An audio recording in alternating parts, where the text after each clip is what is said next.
Gooch, our favorite time of the year, NFL draft season. I mean, it could be just for people that always have high draft picks, like, I don't know, the Giants and the Jets. They're excited because they get premier players. The Dallas Cowboys found themselves in a weird, odd situation. I've had some miserable draft days the past couple seasons. Well, I'm just saying, because you're always in the late 20s, early 30s. Last year was Jordan Love gets picked. This year it's Aaron Rodgers wants out. I'm losing my mind on draft day, Dave. Speak for yourself about the draft being someone's draft favorite day 2021 for the Giants and the Jets. We'll keep it local first and foremost. The Jets, how do you feel about Wilson? They've missed a lot. Sam Darnold, that's a miss. Christian Hackenberg, that's a miss. Mark Sanchez, you went to 2 AFC championship games. That's a miss. It looks like in the grand scheme of things. Looks like my 12-year-old nephew would beat his ass, but he could still be a really good quarterback. Probably is. I was gonna say, is he the guy? Is he gonna be I can't say savior. I hate that term when it comes to sports, but is he the guy to put the Jets back on the map and compete in the AFC East in 2021? I don't know if it's going to happen right away, and the New York media is really tough. We're going to see the kid from BYU, Utah, coming to New York. New York City, baby. It's going to be tough. It's going to be ruthless. The Jets did do right, and they gave him four offensive picks in a row. It was him, then 3 offensive players, so they got a receiver in the draft. They traded back up to get an offensive guard. They got Michael Carter, the running back from North Carolina. The second Michael Carter. How many Michael Carters did the Jets draft? Actually drafted 2 Michael Carters, a corner and a running back. Hell yeah, they did. But their first 4 picks were all on offense, so they're trying to load him with talent, which they didn't do with Sam. I think that the front office, I wouldn't say the front office, but the coaching in New York right now has a different mentality than they've had. With Adam Gase, Robert Saleh commands respect. We were joking on the podcast how Adam Gase commands disrespect, where you almost totally can't look at this guy and be like, oh, I want to get behind what he's doing. Adam Gase just has that look to him where you want to slap it off his face. Right in the face. Yeah, and I couldn't sit in a locker room and get behind that. I think that Saleh and Zach Wilson have a chance to do something special, because if you could turn around the New York Jets, now you're right. Joe Namath went to the Hall of Fame because this is true. Had one good Joe Willie, season. I want to kiss you. Namath. Remember that? He really wasn't that good. I was gonna say he wasn't that drunk. He was definitely drunk when he did that. But if you look at his numbers, he really wasn't that good. He really wasn't that great of a quarterback. But he carried himself. But what happens when you win in New York? You're the star. You're it. Look at Eli Manning. They actually think this guy's a Hall of Famer. He's really not, but he's gonna be. Right? He's going to be. That's another debate for another day. Speaking of the Giants, it pains me. It does. I'm a Cowboys fan. See the hat, the background. I'm a Cowboys fan. I don't want to admit to this, but it's true. The New York Giants, at least in the NFC East, you rank their first round the best because of what they were able to pull off. You're sitting there at 11. The guys that you want are all gone. What do? You trade back with the Bears. You get yourself a first-round pick for next year, which, again, deeper draft next year, according to all these talking heads. Next year's draft, way deeper. Maybe not at the quarterback position. I don't think they'll need one. I mean, unless Daniel Jones really can't hold on to the ball.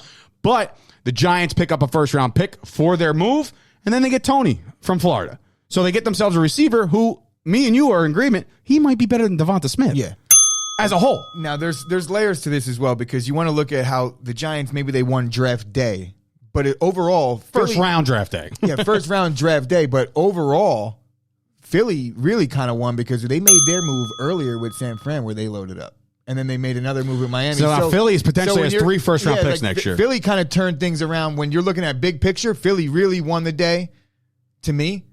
But being that they really maybe fucked up that pick, because I'm not high on Smith. But that remains to be seen. You can't judge one-trick pony now. Yeah, that's what I said. I'm not sure about him because he's a little way too undersized and he's not explosive enough for a guy. He's literally you got to bring something really extra to the table if you're 5'6" and 110.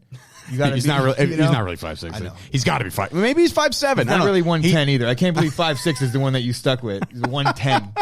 But anyway, yeah, he weighs as much as Ashmere Fit. And I think that what happened with Dallas and Philly is they tried to team up and kind of fuck the Giants over, thinking that the Giants were going to take Devontae Smith. And maybe they were. Maybe the Giants, but it opened up the door for them to say, you know what? They cashed in. Since we missed out on our guy that we wanted there, we're gonna move back and we're going to cash in on this. And it ended up burning both of the other teams because the Giants, They cashed in. It didn't burn Dallas because Dallas got what they wanted and they ended up getting a third pick out of it. So I think, you know what? I really think all 3 teams had a really good draft. Except that Washington no-namers that really just can't seem to get it right. They drafted a linebacker. He's actually really good.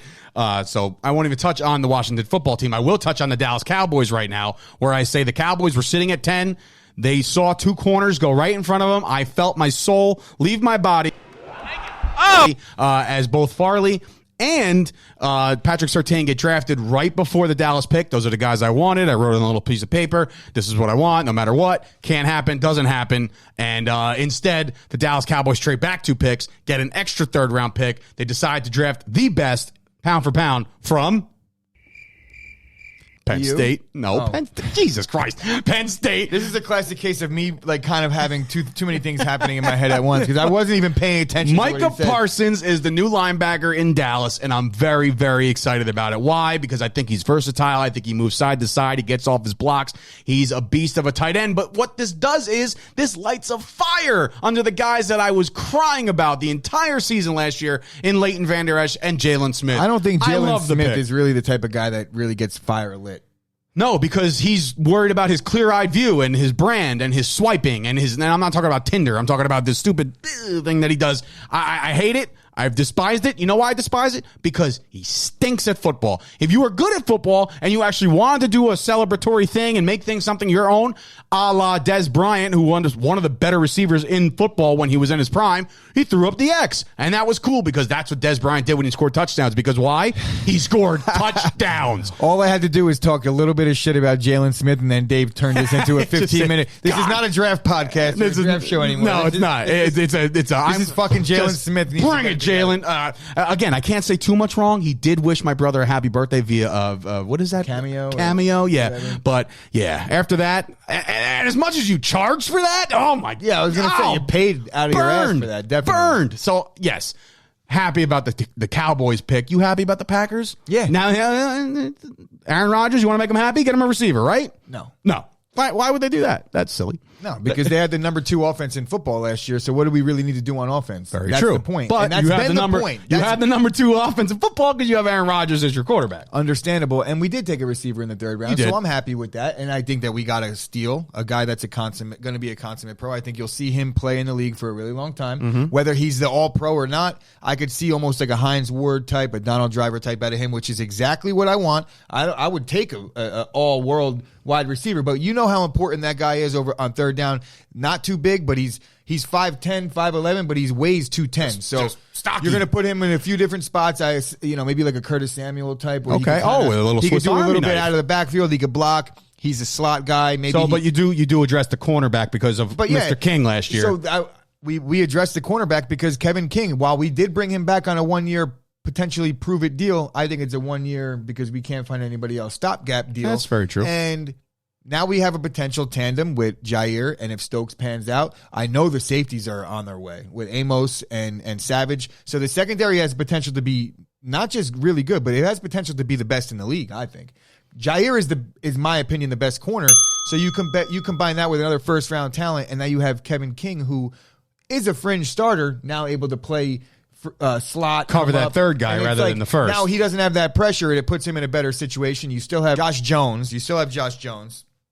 So Packers secondary is good, and we replaced our center. But let it be known that Gooch says that they have the potential to be the best secondary in football. So whenever he's wrong, just find this video. And I'm very rarely wrong when it comes because I didn't say they will have the best. The potential is there. I know they're going to be really good in the secondary. They're going to be covering people, and I know that because we have 23. Jair. Yeah. So, no, of course.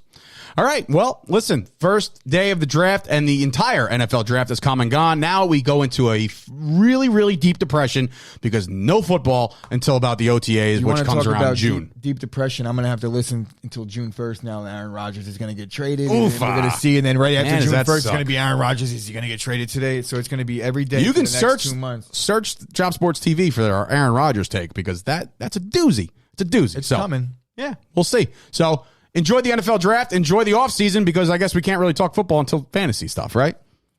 No, we can. Yeah, of course we can. We can. Of course we can.